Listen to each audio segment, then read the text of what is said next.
welcome back to Kimsey Days. ඉතින් ඔන්න මම අද පොඩි බ්ලොග් එකක් අරගෙන ආවා. අද මම යන්නේ අපි හැමෝම වගේ ගිහින් තියෙන තැනකට. thumbnail එකේ නම් දැන් ඔයාලා දන්නවා මම කොහෙටද යන්නේ කියලා. මේ උදේ පාන්දර එක කෝලමක්. මෙයා පොඩක් වසයි අපිත් එක්ක ගේමෙන්ම තමයි ඉන්නේ. ඉතින් මම පහෝදාට අරන් යන්න ඕනේ බඩු ටික ඊට කලින් දවසේම ලෑස්ති කරලා තිබ්බා. එතකොට ලේසියිනේ. පිච්චමල් තිබ්බා. පිච්චමල් ටිකත් කඩලා මේ දවස්වල පිච්චමල් අඩුවේ මොකද වැස්ස හින්දා මල් ගොඩක් හැලිලා. ඔයාලා මේ මල කලින් දැකලා තියෙනවා. ගොඩක් කට්ටිය මේ මල දැකලා නැහැ. මේකට කියන්නේ නම් සිද්ධාර්ථ මල් කියලා. ඊළඟට මේකට තව මොකක්ද වෙන නමක් තියෙනවා. මට ඒක හොයාගන්න බැරි වුණා. ඉතින් මේ මලකුත් කඩාගෙන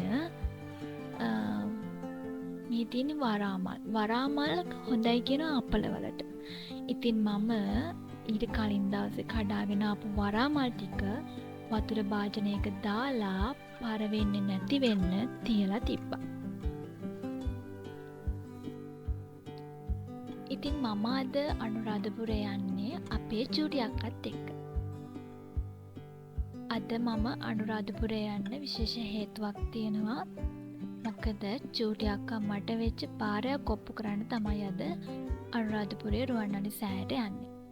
මොකද මම ගිය මාසේ හොඳටම අසනීප වෙලා හිටියා. ඉතින් ඒ වෙලාවේ එයා මට බාරයක් කළා තිබ්බා අනුරාධපුරේට. ඉතින් අද ඒ පාරේ ඔප්පු කරන්න තමයි මම අද එයත් එක්ක යන්නේ.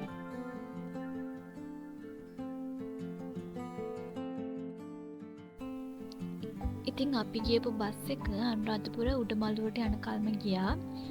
මට නම් පූජා නගරයට ඇතුල් වුණත් මාර විදියට හිත සැනසෙනවා. මාර සැනසීමක් හිතට දැනෙනවා. ඉතින් මම හිතනවා බෞද්ධ වුණ හැමෝටම ඒක එහෙම වෙන්නේ නැති කියලා. මම නම් හරිම ආස කරන තැනක් තමයි අනුරාධපුරේ රුවන්වැලි සෑය කියන්නේ.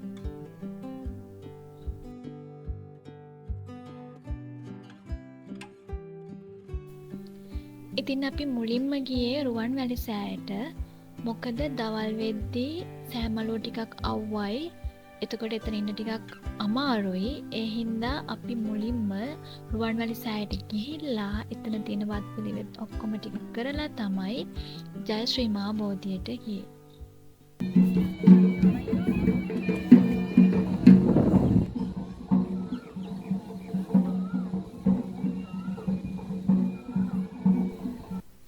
ඉතින් අපි මේ මහා සෑය වන්දනා කරන්න එද්දී අපි ඇතුල් වෙන දොරටුව ඉදිරියේ නැති පළවෙනි වහල්කඩින් අපි වන්දනාමාන කරන්නේ මේ ධාතු ගර්භයේ සැතපෙන ඉරියව්වෙන් වැඩ සිටින අපේ බුදුරජාණන් වහන්සේගේ දේහයේ ඉදිරිපසට. ඒ වගේම අපි සෑය පැදකුණු කරනකොට හම්බෙන දෙවෙනි වහල්කඩින් අපි වන්දනා කරන්නේ බුදුරජාණන් වහන්සේගේ ශීර්ෂයේ පිහිටි ස්ථානයටයි.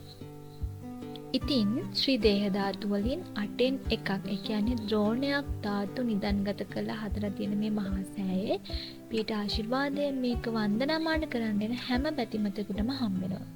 ඉතින් හොඳටම අසනීප වෙලා හොස්පිටල් ඉන්න උන මටත් ආයෙ සුවාතට හැරෙන්න ඒ පීඨ ආශිර්වාදය අනිවාර්යයෙන්ම හම්බෙන්න ඇති කියලා මම විශ්වාස කරනවා.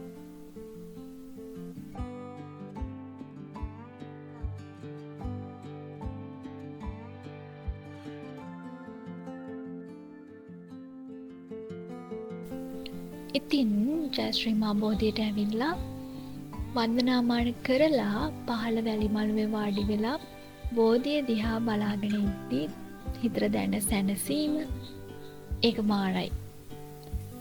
මට නම් ඕන තරමක් වෙලා මේ පහළ වැලි මළුවේ ඉඳගෙන බෝධිය දිහා බලාගෙන ඉන්න පුළුවන්. එතකොට ඒ හිතට දැනෙන සැනසීම කියන්නේ හිතේ තියෙන හැම බරක්ම නිදහස් වෙනවා වගේ මට දැනෙනවා. ඉතින් රුවන්වැලි සෑයට බාර වුණ විදිහටම ඒ බාරය ඔප්පු කරලා ඒ විදිහටම වන්දනාමාන කරලා හරිම හිත සැනසීමෙන් එදා ගෙදර ආවා. ඉතින් ඔන්න අදට ගෙනාපු මේ පොඩි බ්ලොග් එක ඉවරයි. ඔයා තාමත් මගේ channel එක subscribe කරලා නැත්නම් subscribe කරලා එකතු වෙන්න කියලා ආදරයෙන් ඉල්ලනවා. එහෙනම් ඉතින් අදට ගිහින් එන්නම්. ඔයාලා හැමෝටම goodbye.